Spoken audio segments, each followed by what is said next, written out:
7 ತಿಂಗಳಾಗಿದೆ, 6 ವಿವಾದ. ಈ ವಿವಾದಗಳಲ್ಲೇ ಬೆಂದು ಹೋಗ್ತಾ ಇದೆಯಾ ಕಾಂಗ್ರೆಸ್ ಅನ್ನೋ ಪ್ರಶ್ನೆ ಉದ್ಭವಿಸ್ತಾ ಇದೆ.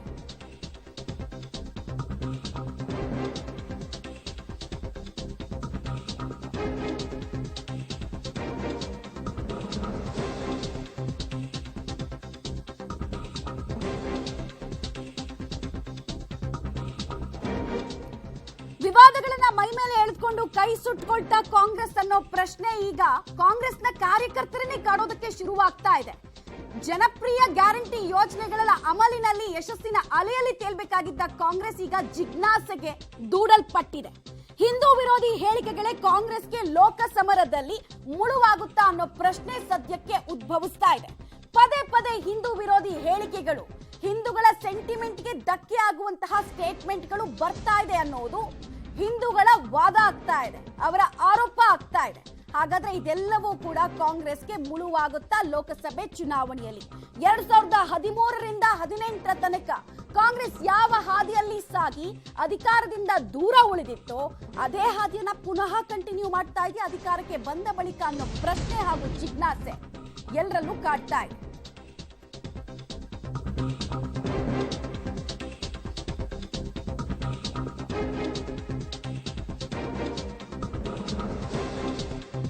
Most controversial things of Siddaramaiah government ಯಾವ್ದ್ಯಾವ್ದು ಅನ್ನೋದನ್ನ ನೀವು ಗಮನಿಸ್ತಾ ಇದ್ದೀರಾ. ಕೆಲವರು ಕೊಟ್ಟಂತಹ ಸ್ಟೇಟ್ಮೆಂಟ್, ಅದರಲ್ಲೂ ಸ್ವತಃ ಸಿದ್ದರಾಮಯ್ಯ ಅವರೇ ಕೊಟ್ಟಂತಹ ಸ್ಟೇಟ್ಮೆಂಟ್, ಶಾಲೆಗಳಲ್ಲಿ ಹಿಜಾಬ್ ನಿಷೇಧ ಆದೇಶ ನಾವು ಮಾಡ್ಬಿಡ್ತೀವಿ, ವಾಪಸ್ ಪಡ್ಕೊಳ್ತೀವಿ ಅಂತೆಲ್ಲ ಕೊಟ್ಟರು. ನಂತರ ಯೂಟರ್ನ್ ಪಡ್ಕೊಂಡ್ರು, ಸಮರ್ಥನೆ ಮಾಡ್ಕೊಳಕ್ಕಾಗದೆ ಅದೊಂದು ಕಣ್ಮುಂದೆ ಇದೆ, ಹಸಿ ಹಸಿಯಾಗೆ ಇದೆ.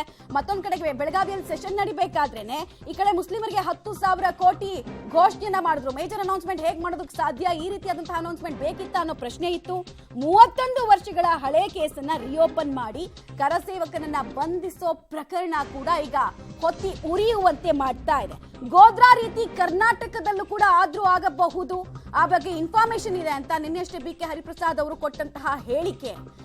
ಅದಾದ ನಂತರ ಕೆಲವರು ಅವರ ಬೆಂಬಲಿಗರು ಅದಕ್ಕೆ ಸಂಬಂಧಪಟ್ಟಂತೆ ಸಪೋರ್ಟಿವ್ ಸ್ಟೇಟ್ಮೆಂಟ್ ಗಳನ್ನ ಕೊಟ್ಟಿದ್ದು ಕೂಡ ಕಾಂಗ್ರೆಸ್ಗೆ ಡ್ಯಾಮೇಜ್ ಅನ್ನ ತರ್ತಾ ಇದೆಯಾ?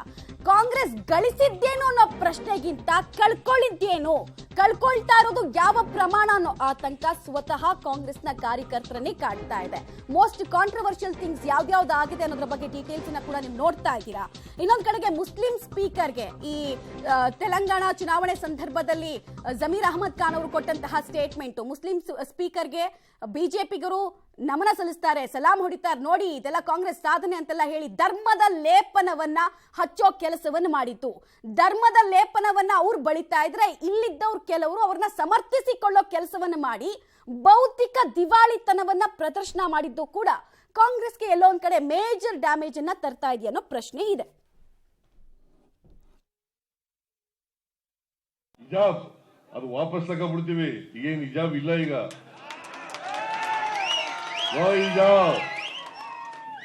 ಹಿಜಾಬ್ ಹಾಕೊಂಡು ಹೋಗ್ಬೋದು ಈಗ, ಗೊತ್ತಾಯ್ತಾ? ಆದೇಶ ವಾಪಸ್ ತಗೊಳ್ಳಿ ಅಂತ ಹೇಳಿದ್ದೀನಿ ನಾನು.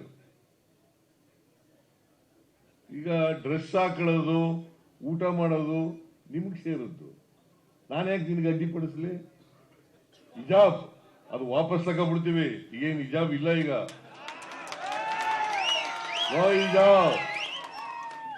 ಹಿಜಾಬ್ ಹಾಕೊಂಡು ಹೋಗ್ಬೋದು ಈಗ, ಗೊತ್ತಾಯ್ತಾ?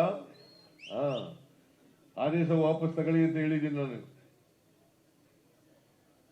ಈಗ ಡ್ರೆಸ್ ಹಾಕೊಳ್ಳೋದು, ಊಟ ಮಾಡೋದು ನಿಮ್ಗೆ ಸೇರದ್ದು, ನಾನು ಯಾಕೆ ನಿನ್ಗೆ ಅಡ್ಡಿಪಡಿಸ್ಲಿ? ಕಾಂಟ್ರವರ್ಸಿ ನಂಬರ್ 1, ಸಿದ್ದರಾಮಯ್ಯ ಅವರು ಈಗಷ್ಟೇ ಹೇಳಿದ್ದನ್ನ ಗಮನಿಸ್ತಾ ಇದ್ರಿ. ಅಂದ್ರೆ ಸುಪ್ರೀಂ ಕೋರ್ಟ್ ನಲ್ಲಿರುವಂತಹ ಇಶ್ಯೂ ಬಗ್ಗೆ ಈ ರೀತಿ ಓಪನ್ ಸ್ಟೇಟ್ಮೆಂಟ್ ಅನ್ನ ಕೊಡೋದ್ರ ಅನಿವಾರ್ಯತೆ ಆದ್ರೂ ಏನಿತ್ತು ಅನ್ನೋ ಪ್ರಶ್ನೆಯನ್ನ ಜನ ಕೇಳ್ತಾ ಇದ್ರು. ಇದು ನೆಸೆಸಿಟಿ ಇತ್ತಾ, ಅವಶ್ಯಕತೆ ಇತ್ತಾ? ಈ ರೀತಿ ಸ್ಟೇಟ್ಮೆಂಟ್ ಅನ್ನು ಕೊಟ್ಟಿದ್ದು ಅಲ್ಲದೆ ನಂತರ ಅದನ್ನ ಸಮರ್ಥನೆ ಮಾಡ್ಕೊಳ್ಳೋಕ್ಕಾಗದೆ ಯೂಟರ್ನ್ ಹೊಡೆದ್ರು, 360 ಡಿಗ್ರಿ ಯೂಟರ್ನ್ ಹೊಡೆದ್ರು. ಇದು ವಿವಾದ ನಂಬರ್ 1.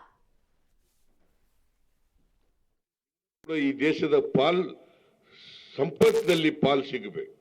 ಇವರು ಆಲ್ಸೋ ನೀವು ಕೂಡ ಭಾರತೀಯರಲ್ವಾ? ಈ ದೇಶ ನಿಮಗೂ ಸೇರ್ಬೇಕು, ನನಗೂ ಸೇರ್ಬೇಕು. ಈ ದೇಶದ ಸಂಪತ್ತು ನಿಮಗೂ ಸೇರ್ಬೇಕು, ನನಗೂ ಸೇರ್ಬೇಕು. ಅದರಿಂದ ಈ ದೇಶದ ಸಂಪತ್ತನ್ನು ನಿಮಗೂ ಹಂಚತಕ್ಕಂಥ ಕೆಲಸವನ್ನು ಮಾಡ್ತೇನೆ. ಮತ್ತೆ ನಾನು ಈ ಸಂದರ್ಭದಲ್ಲಿ ಒಂದು ಮಾತನ್ನ ಹೇಳಲಿಕ್ಕೆ ಬಯಸ್ತೇನೆ. ನಿಮ್ಗೆ ಯಾವ ಕಾರಣಕ್ಕೂ ಕೂಡ ಅನ್ಯಾಯ ಆಗ್ಲಿಕ್ಕೆ ಬಿಡಲ್ಲ. ಕಾರ್ಯಕರ್ತರು ಯಾರ್ಯಾರೇ ಆಗ್ಲಪ್ಪ ಅದು. ಹುಬ್ಬಳ್ಳಿಯಲ್ಲಿ ಕರಸೇವಕ ಶ್ರೀಕಾಂತ್ ಪೂಜಾರಿ ಬಂಧನ ಮಾಡಿ ವಿವಾದದ ಕಿಡಿ ಹೊತ್ತಿಸಿದ್ದು ಕೂಡ 3ನೇ ಭಾಗ. ಕಾರ್ಯಕರ್ತರು ಯಾರ್ಯಾರೇ ಆಗ್ಲಪ್ಪ ಅದು. ತಪ್ಪು ಮಾಡದವರಿಗೆ ಶಿಕ್ಷೆ ಕೊಡಬೇಡಿ ಅಂತ ಪ್ರತಿಭಟನೆ ಮಾಡ್ತಾ ಇದ್ದಾರ. ತಪ್ಪು ಮಾಡದವರಿಗೆ ಇನ್ಮೇಲೆ ಶಿಕ್ಷೆ ಕೊಡಬಾರ್ದು ಯಾರಿಗೂ ಅಂತ ಚಳುವಳಿ ಮಾಡ್ತಾರ, ಪ್ರತಿಭಟನೆ ಮಾಡ್ತಾರ. ಅವ್ರು ರಾಜಕೀಯಕ್ಕೋಸ್ಕರ ಮಾಡ್ತಾರೆ, ರಾಜಕೀಯಕ್ಕೋಸ್ಕರ ಹೋರಾಟ ಮಾಡ್ತಾರೆ. ದ್ವೇಷದ ರಾಜಕಾರಣ ಮಾಡಲ್ಲ. ನಿನ್ನೆನೂ ಕೂಡ ಮೇಡ್ ಇಟ್ ವೆರಿ ಕ್ಲಿಯರ್, ದ್ವೇಷದ ರಾಜಕಾರಣ ಮಾಡಲ್ಲ. ಅಪರಾಧ ಮಾಡಿದವರು ಮಾತ್ರ ಅವ್ರ ಮೇಲೆ ಕ್ರಮ ತಗೋತೀವಿ ಅಷ್ಟೇ. ಅಪರಾಧ ಮಾಡಿದ್ರೆ ಗೊತ್ತಾಯ್ತಾ, ನಿರಾಪರಾಧಿಗಳಿಗೆ ಯಾರ ಮೇಲೂ ಕ್ರಮ ತಗೊಳ್ಳಲ್ಲ. ಮತ್ತೆ ಅಂತ್ಯವನ್ ಪರವಾಗಿ ಪ್ರತಿಭಟನೆ ಮಾಡಿದ್ರೆ ಹೇಳಿ, ನೀವೇ ಹೇಳಿ. ಇದು ತಪ್ಪು ಕಲ್ಪನೆ, ತಪ್ಪು ಆಪಾದನೆ. ಹಳೆ ಕೇಸ್ಗಳನ್ನೆಲ್ಲ ತೆಗೆಯುವಾಗ ಇವರದ್ದು ಬಂದಿದೆ. 16 ಕೇಸಸ್ಸು ಇರ್ತಕ್ಕಂಥವನಿಗೆ ಕಾನೂನಿಗೆ ವಿರುದ್ಧವಾಗಿ ನಡ್ಕೊಳ್ತಾನೆ ಅಂದವನಿಗೆ ಭಾರತೀಯ ಜನತಾ ಪಾರ್ಟಿಯವರು ಇಷ್ಟೊಂದು ಸಹಕಾರ ಮಾಡ್ತಾರೆ ಅಂದರೆ ಅವ್ರಿಗೆ ಏನಾಗಿದೆಯೋ ನನಗೆ ಗೊತ್ತಿಲ್ಲ. ಹುಬ್ಳಿಲೇ ಎಷ್ಟು ಕೇಸ್ ಹಾಕಿದ್ದಾರೆ, ಬೆಂಗಳೂರಲ್ಲೇ ಎಷ್ಟು ಕೇಸ್ ಹಾಕಿದ್ದಾರೆ. ಪಾಪ ಅಮಾಯಕರಿಗೆಲ್ಲ ಕೇಸ್ ಹಾಕಿದ್ದಾರೆ. ನಾವು ಆ ರೀತಿ ಯಾರಿಗೂ ಇವತ್ತಿಗೂ ಮಾಡೋದಿಲ್ಲ, ಹಿಂದೆನೂ ಮಾಡಿಲ್ಲ, ಮುಂದೆನೂ ಮಾಡೋದಿಲ್ಲ. ದೇಶಕ್ಕೆ, ರಾಜ್ಯಕ್ಕೆ ಗೌರವ ಅಶಾಂತಿ ಉಂಟು ಮಾಡ್ತಾರೆ. ಅದಕ್ಕೆ ಕಾನೂನು ರೀತಿ ಮೊದಲಿಂದ. Controversial statement number 4. Ayodhya Rama ಮಂದಿರಕ್ಕೆ ಹೋಗೋರಿಗೆ ಸರ್ಕಾರ ಭದ್ರತೆ ಕೊಡಬೇಕು ಎಂಬ ಬಿಕೆ ಹರಿಪ್ರಸಾದ್ ವಿವಾದಿತ ಹೇಳಿಕೆ. ಗೋಧ್ರಾ ರೀತಿ ಹತ್ಯಾಕಾಂಡಕ್ಕೆ ಬಿಜೆಪಿ ಪ್ಲಾನ್ ಮಾಡ್ತಾ ಇದೆ ಅಂತ ವಿವಾದದ ಕಿಡಿ ಹೊತ್ತಿಸಿತ್ತು. Controversial statement number 4. ರಾಜ್ಯದಲ್ಲಿ ಸರ್ಕಾರ ಎಲ್ಲ ರೀತಿಯ ಕಟ್ಟೆಚ್ಚರಗಳನ್ನು ಸಹ ವಹಿಸಿಕೊಳ್ಬೇಕು. ಯಾಕೆ ಅಂತ ಹೇಳಿದ್ರೆ ಗುಜರಾತ್ ಅಲ್ಲಿ ಇದೇ ಸಂದರ್ಭದಲ್ಲಿ ಕರಸೇವಕರ ದಹನ ನಡೆದಿತ್ತು ಗೋಧ್ರಾದಲ್ಲಿ. ಅದೇ ರೀತಿಯ ಒಂದು ಸೃಷ್ಟಿ ಮಾಡಲಿಕ್ಕೆ ಪ್ರಯತ್ನ ಮಾಡ್ತಾರೆ. ಕರ್ನಾಟಕ ರಾಜ್ಯದಲ್ಲಿ ಯಾವುದೇ ರೀತಿಯ ಅಹಿತಕರವಾದ ಘಟನೆ ನಡಲಿಕ್ಕೆ ಅವಕಾಶ ಕೊಡಬಾರ್ದು. ಯಾರ್ಯಾರು ಅಯೋಧ್ಯೆಗೆ ಹೋಗ್ತಾರೋ ಅವ್ರು ಹೋಗ್ಲಿಕ್ಕೆ ಎಲ್ಲ ರೀತಿಯ ಬಂದೋಬಸ್ತನ್ನು ಮಾಡಿಕೊಡ್ಬೇಕಾಗತ್ತೆ. ಇಲ್ಲಾಂದ್ರೆ ನಾವು ಮತ್ತೊಂದು ಗೋಧ್ರಾನ ಕರ್ನಾಟಕದಲ್ಲಿ ನೋಡ್ಲಿಕ್ಕೆ ಆಗೋದಿಲ್ಲ. ಕರ್ನಾಟಕ ಕಾಂಟ್ರವರ್ಷಿಯಲ್ ಸ್ಟೇಟ್ಮೆಂಟ್ ನಂಬರ್ 5 ಏನು ಅಂತ ಹೇಳಿದ್ರೆ, ತೆಲಂಗಾಣ ಚುನಾವಣಾ ಪ್ರಚಾರದ ಸಂದರ್ಭದಲ್ಲಿ ಜಮೀರ್ ಅಹಮದ್ ಖಾನ್ ಅವರು ಮುಸ್ಲಿಂ ಸ್ಪೀಕರ್ ಅನ್ನ ಮಾಡಿದ್ದು ಕಾಂಗ್ರೆಸ್ನ ಸಾಧನೆ ಅನ್ನುವಂತಹ ಹೇಳಿಕೆಯನ್ನು ಕೊಟ್ಟರು. ಧರ್ಮದ ಲೇಪನವನ್ನ ಬಳಿಯೋ ಕೆಲಸವನ್ನ ಮಾಡಿದ್ರು. ಇದು ಅವರ ಭೌತಿಕ ದಿವಾಳಿತನವನ್ನ ತೋರಿಸಿದ್ದು ಅಲ್ಲದೆ ಸಾಕಷ್ಟು ಡ್ಯಾಮೇಜ್ ಕರ್ನಾಟಕದಲ್ಲಿ ಆಯ್ತು ಅನ್ನೋದು ಕಾಂಗ್ರೆಸ್ ಕಾರ್ಯಕರ್ತರ ವಾದ. ಬನ್ನಿ ಆ ಸ್ಟೇಟ್ಮೆಂಟ್ ನೋಡ್ಕೊಂಡು. हम लोग 9 जन एमएलए इलेक्ट हुए.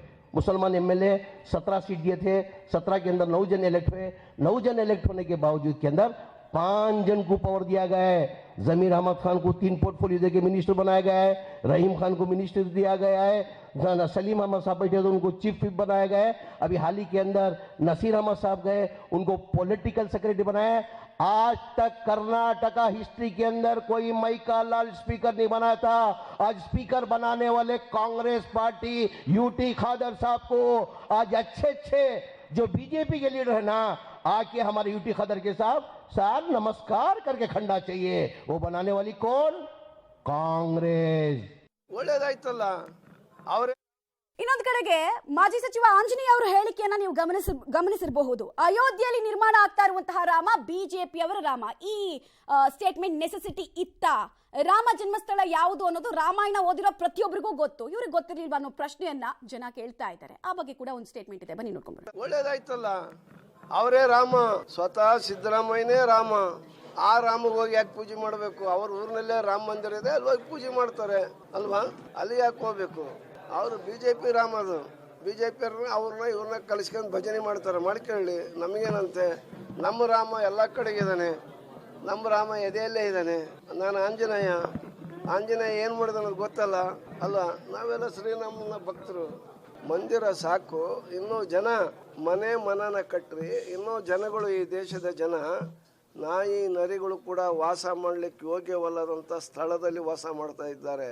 ಈ ಊರಿನ ಎಲ್ಲ ಮಲಮೂತ್ರ ಮಾಡಿರ್ತಕ್ಕಂಥ ಕೊಚ್ಚೆ ನೀರು ಹೋಗುತ್ತಲ್ಲ, ಆ ಕೊನೆಯಲ್ಲಿ ಯಾರು ಕೇಳಲ್ಲ ಅಂಥ ಸ್ಥಳದಲ್ಲಿ ಹೋಗ್ಬಿಟ್ಟು ವಾಸ ಮಾಡ್ತಾ ಇದ್ದಾರೆ. ಅಂಥ ಜನರನ್ನ ಕೈ ಹಿಡಿದು ಅವ್ರ ಕಣ್ಣೀರು ಒರೆಸಿ ಬೀದಿಯಲ್ಲಿರ್ತಕ್ಕಂಥವ್ರನ್ನ ಕರ್ಕೊಂಬಂದು ಸೂರು ಕೊಟ್ಟು ಅವನ್ನ ರಕ್ಷಣೆ ಮಾಡಿ ಇಲ್ಲಿ ರಾಮ ಮಂದಿರ ಕಟ್ಟ್ರಿ. ಈ ಬಗ್ಗೆ ಹೆಚ್ಚಿನ ಡೀಟೇಲ್ಸ್ ಕೊಡ್ತಾರೆ. ನೇರ ಸಂಪರ್ಕದಲ್ಲಿ ಜಾಯಿನ್ ಆಗ್ತಾ ಇದ್ದಾರೆ ಶ್ರೀನಿವಾಸ್. ಕಾಂಟ್ರವರ್ಷಿಯಲ್ ಸ್ಟೇಟ್ಮೆಂಟ್ಗಳು ಕಾಂಗ್ರೆಸ್ನ ಸಚಿವರು ಜೊತೆಗೆ ಮಾಜಿ ಸಚಿವರು ಕೊಟ್ಟಿದ್ದನ್ನ ನಾವು ಗಮನಿಸ್ತಾ ಇದ್ವಿ, ಒಂದೊಂದಾಗಿ ನೋಡ್ತಾ ಇದ್ವಿ. ಇಲ್ಲಿ ಪ್ರಶ್ನೆ ಇರೋದು ಬಹಳ ಸ್ಪಷ್ಟ. ಕಾಂಗ್ರೆಸ್ ಈ ಸ್ಟೇಟ್ಮೆಂಟ್ಗಳಿಂದ ಗಳಿಸಿದ್ ಏನು ಅನ್ನೋದಕ್ಕಿಂತ ಕಳ್ಕೊಂಡಿದ್ದೇ ಜಾಸ್ತಿ ಅನ್ನೋ ತೂಕ ಜಾಸ್ತಿ ತೂಗ್ತಾ ಇದೆಯಾ ಅಂತ. ಮಮತಾ, ಹೌದು. ಯಾಕಂದ್ರೆ 2013ರಿಂದ 2018ರಲ್ಲಿ ಸಿದ್ದರಾಮಯ್ಯನವರು ಸರ್ಕಾರ ಮಾಡಿದಂಥ ಸಂದರ್ಭದಲ್ಲಿ ಸರ್ಕಾರದ ಮೇಲೆ ಇದ್ದಂಥ ದೊಡ್ಡ ಆರೋಪ ಹಿಂದೂಗಳ ವಿರೋಧಿ, ಹಿಂದೂಗಳ ಹತ್ಯೆ ಆಯಿತು, ಯಾವುದೇ ಕ್ರಮಗಳನ್ನು ತೆಗೆದುಕೊಂಡಿಲ್ಲ ಅನ್ನುವಂತಹ ಆರೋಪಗಳು. ಸೊ ಹೀಗೆ ಸಾಲು ಸಾಲು ಆರೋಪ ಬಂತು. ಈಗ ಹೊಸ ಸರ್ಕಾರ ಒಂದು 7 ತಿಂಗಳು ಮಾತ್ರ ಕಳೆದಿದೆ. 6ಕ್ಕೂ ಹೆಚ್ಚು ಹಿಂದೂ ವಿರೋಧ ವಿವಾದಗಳನ್ನ ಸರ್ಕಾರ ಮೈ ಮೇಲೆ ಎಳ್ಕೊಂಡಿದೆ. ನಾವೀಗ 1, 2, 3, 4, 5, 6 ಅಂತ ತೋರಿಸಿದ್ವಿ. ಪ್ರತಿಯೊಂದು ಕೂಡ ಹಿಂದೂ ವಿರೋಧಿಯ ಹೇಳಿಕೆಗಳನ್ನೇ ಸರ್ಕಾರದ ಮಂತ್ರಿಗಳು, ಸಿಎಂ ಅವರು ಕೊಟ್ಟಿದ್ರು. ಹಿಜಾಬ್ ವಿಚಾರ ಆಗಿರಬಹುದು, ಮುಸ್ಲಿಮರಿಗೆ 10,000 ಕೊಡುವಂತದ್ದಾಗಿರಬಹುದು, ತೆಲಂಗಾಣ ಚುನಾವಣೆಯಲ್ಲಿ ಜಮೀರ್ ಅವರು ಸ್ಪೀಕರ್ ವಿಚಾರವಾಗಿ ವಿವಾದ ಆಗಿರಬಹುದು, ಕಳೆದ 3-4 ದಿನಗಳಿಂದ ಕರಸೇವಕರ ಬಂಧನ ಒಂದು, ಮತ್ತೆ ಹರಿಪ್ರಸಾದ್ ಅವರು ಹೇಳಿದಂತಹ ಗೋಧ್ರಾ ಹತ್ಯಾಕಾಂಡ ನಡೆಸಲಿಕ್ಕೆ ಪ್ಲಾನ್ ಮಾಡ್ತಿದೆ. ಹೀಗೆ ಎಲ್ಲವೂ ಕೂಡ ಹಿಂದೂ ವಿರೋಧಿಗಳ ವಿವಾದಿತ ಹೇಳಿಕೆಗಳನ್ನ ಕೊಟ್ಕೊಂಡು ಬರ್ತಿರುವಂತದ್ದು. ಸೊ ಹಾಗಾಗಿ ನೀವು ಹೇಳಿದಾಗೆ ಹೌದು, ಕಾಂಗ್ರೆಸ್ ಸರ್ಕಾರ 7 ತಿಂಗಳಲ್ಲಿ ಏನ್ ಸಾಧನೆ ಮಾಡಿದೆ? ಒಂದ್ ಕಡೆ ಗ್ಯಾರಂಟಿ ಯೋಜನೆಗಳನ್ನ ಹೊರತುಪಡಿಸಿ ಇನ್ 6 ಈ ರೀತಿಯಾದಂತಹ ವಿವಾದಗಳೇ ದೊಡ್ಡ ಮಟ್ಟದಲ್ಲಿ ಸದ್ದು ಮಾಡ್ತಿದೆ. ಪ್ರತಿಯೊಂದು ಹಂತದಲ್ಲೂ ಕೂಡ ಹಿಂದೂಗಳನ್ನ ನೋಯಿಸುವಂತಹ ಅಥವಾ ಹಿಂದೂ ವಿರೋಧಿ ನೀತಿಯನ್ನು ತಳ್ಳುವಂತಹ ಸರ್ಕಾರದ ಕ್ರಮಗಳನ್ನ ಅನೇಕ ಜನರು ಖಂಡಿಸಿಕೊಂಡು ಬರ್ತಿದ್ದಾರೆ. ಇದು ಈಗ ಉಲ್ಬಣ ಆಗಿರುವಂತದ್ದು. ಕರಸೇವಕರ ಬಂಧನ ಯಾವಾಗ ಆಯ್ತೋ ಇದು ದೊಡ್ಡ ಮಟ್ಟದಲ್ಲಿ ಆಗ್ತಿದೆ. ಹಾಗಾಗಿ ಎಲ್ಲೋ ಒಂದ್ ಕಡೆ 2013ರಿಂದ 2018ರವರೆಗೆ ಸಿದ್ದರಾಮಯ್ಯನವರ ಸರ್ಕಾರದ ಮೇಲೆ ಏನಿತ್ತು ಹಿಂದೂ ವಿರೋಧಿ ಸರ್ಕಾರ ಅನ್ನುವಂಥದ್ದು ಈಗಲೂ ಕೂಡ ಅದೇ ಮುಂದುವರೆತಿದೆ. ಇದು ನಾವ್ ಹೇಳ್ತಿರುವಂತದ್ದಲ್ಲ, ಅವರ ಬಾಯಿಂದನೇ ಬರ್ತಿರುವಂತದ್ದು. ಪ್ರತಿ ವಿಚಾರದಲ್ಲೂ ಪ್ರತಿ ಹೇಳಿಕೆಯಲ್ಲೂ ಕೂಡ ಹಿಂದೂಗಳ ವಿರೋಧಿ ಮಾತುಗಳನ್ನ ಹೇಳ್ತಿರೋದ್ರಿಂದ ಬಹುಶಃ ಕಾರ್ಯಕರ್ತರು ಅಥವಾ ಹಿಂದೂ ಭಾವನೆಗಳು ಕೂಡ ಇದೇ ಆಗಿರ್ತದೆ. ಎಲ್ಲ ಒಂದ್ ಕಡೆ ಹಿಂದೂ ವಿರೋಧವಾಗಿ ಈ ಸರ್ಕಾರ ನೆಟ್ಕೊಳ್ತಿದೆ ಅನ್ನುವಂಥದ್ದು. ಹಾಗಾಗಿ ಸರ್ಕಾರ ಬಂದು 7 ತಿಂಗಳ ಇಷ್ಟು ವಿವಾದ ಆದ್ರೆ ಇನ್ನು 4.5 ವರ್ಷದಷ್ಟು ಸರ್ಕಾರ ಇದೆ. ಆ ಸಂದರ್ಭದಲ್ಲಿ ಯಾವೆಲ್ಲ ಹೇಳಿಕೆಗಳು ಬರ್ಬೋದು ಅನ್ನುವಂಥದ್ದು. ಹಾಗಾಗಿ ಎಲ್ಲ ಒಂದ್ ಕಡೆ ಸರ್ಕಾರವು ಕೂಡ ಇದು ಸೂಕ್ಷ್ಮ ವಿಚಾರ, ಮುಂದಿನ ದಿನಗಳಲ್ಲಿ ರೆಕ್ಟಿಫೈ ಮಾಡ್ಕೊಳ್ಳುತ್ತಾ ಅನ್ನುವಂಥದ್ದನ್ನ ಕಾದ್ ನೋಡ್ಬೇಕಾಗತ್ತೆ. ಮಮತಾ.